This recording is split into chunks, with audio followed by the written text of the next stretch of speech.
اس لیے کم کیے جا رہے ہیں کہ پاکستان کے اندر، پاکستان کی سیاست کے اندر اگر اسٹیبلشمنٹ کی آنکھوں میں آنکھیں ڈال کر بات کی ہے تو وہ جماعت اسلامی ہے۔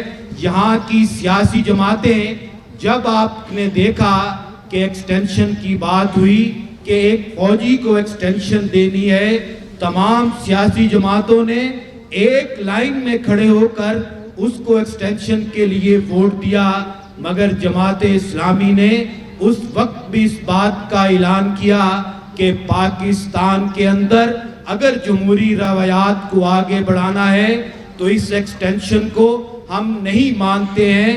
اگر فوجی عدالتوں کی بات ہوئی تو اس پر بھی مسلم لیگ نے ووٹ دیا، تحریک انصاف نے ووٹ دیا، پیپلز پارٹی نے ووٹ دیا۔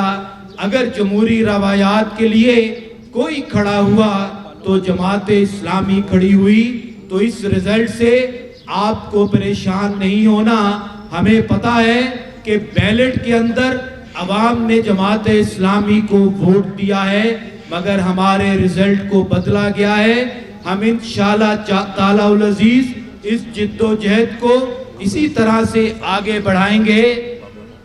میں آپ سے یہ گزارش کرنا چاہ رہا ہوں کہ خلافت عثمانیہ کے اندر جب مسلمانوں پر ظلم تھا تو اس وقت کے جو سردار تھے، سپہ سالار تھے، انہوں نے ایک قصبے کے اندر گئے، وہاں کے مسلمانوں کو ظلم سے، زیادتی سے نجات دلوائی۔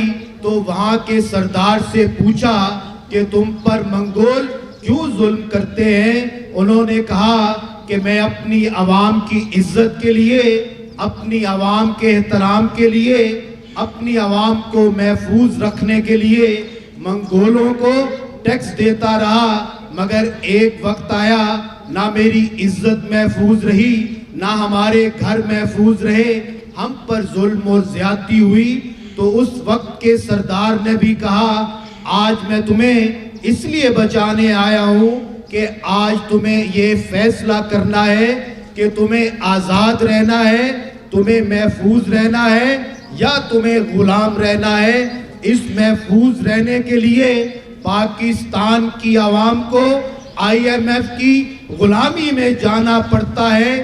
اس الیکشن کے اندر بھی آپ نے دیکھا ہے کہ مسلم لیگ کو اگر حکومت ملتی ہے، پیپلز پارٹی کو اگر حکومت ملتی ہے تو وہ کہتی ہے کہ میں IMF کے پاس جاؤں گا، اس عوام کے لیے ڈالر لاؤں گا، اور دوسری طرف اگر عوام عمران خان کو بھی ووٹ دیتی ہے، وہ جیل میں بیٹھ کر یہ بات تو لازمی کرتے ہیں کہ بدلہ ہم ظلم کا ووٹ کے ذریعے لیں گے، مگر IMF کو وہ بھی خط لکھتے ہیں کہ آپ ہمیں حکومت دیں، ہم آپ کا ساتھ دیں گے۔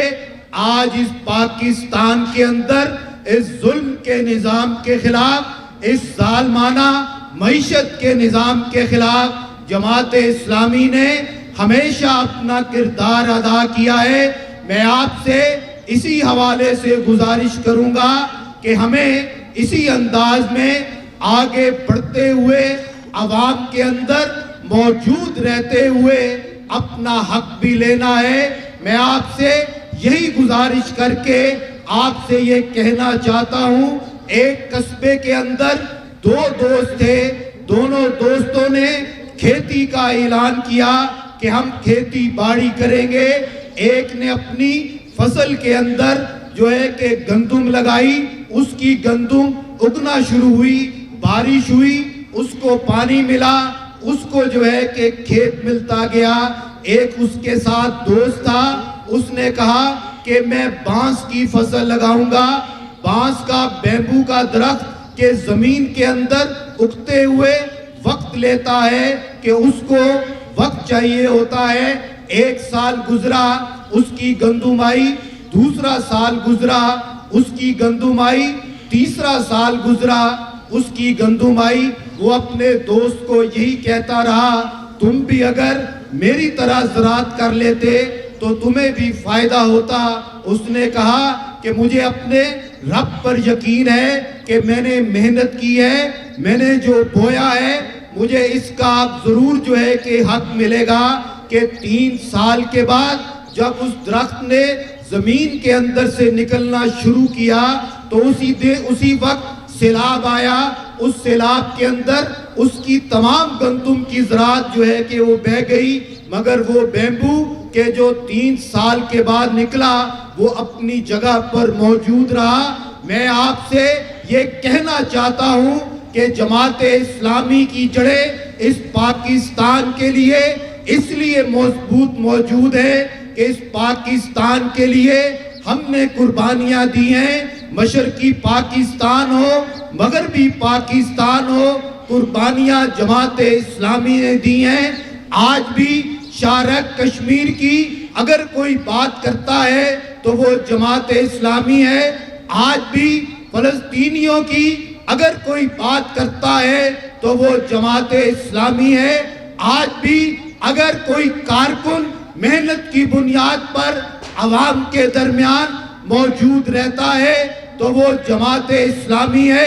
ہمیں نہ پریشان ہونا ہے, نہ ہمیں مایوس ہونا ہے.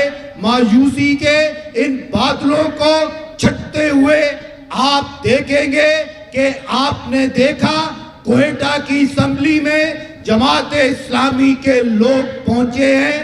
آج کراچی کے اندر, آج خیبر پختونخوا کے اندر, آج پنجاب کے اندر ہمارا مینڈیٹ چوری کیا گیا. اس چوری مینڈیٹ کے خلاف خاموش رہنا کسی بھی صورت جائز نہیں. ہم انشاءاللہ اپنے حق کے لیے آگے بڑھیں گے. میں آپ سے یہی گزارش کروں گا, ہمیں عوام کے اندر اس لیے پیشگائی ملتی ہے کہ ہم اپنی دعوت کے ذریعے عوام کو جماعت اسلامی کا پیغام دیتے ہیں. آج ہمیں یہ فیصلہ کرنا ہوگا کہ ہم اسی درس کے نظام کے ذریعے عوام کے اندر موجود رہنے کا اعلان کریں گے. آج ہم یہ فیصلہ کریں کہ ہم اپنے گلی محلوں کے اندر لوگوں سے رابطے کے لیے درس کا نظام شروع کریں گے. انشاءاللہ تعالی العزیز آپ دیکھیں گے نہ ہم پہلے بیٹھے ہیں, نہ ہم پہلے تھکے ہیں, نہ آنے والے وقت میں تھکیں گے. ہمارا جو ایجنڈا ہے وہ خوشحال پاکستان ہے, ہمارا منشور اسلامی پاکستان ہے. اس کے لیے ہمارے بزرگوں نے اپنا وقت دیا ہے. ہم بھی حاضر ہیں, ہمارے خاندان بھی حاضر ہیں. انشاءاللہ مشترکہ جد و جہد کے ذریعے آگے بڑھتے ہوئے ہم اپنا حق لیں گے. آپ کو آج یہ فیصلہ کرنا ہے, یہ شہر لاہور سید ابو العلا مودودی رحم اللہ کا شہر ہے. اس شہر سے ہمیشہ دین سے محبت کرنے والے لوگوں کو چنا گیا ہے.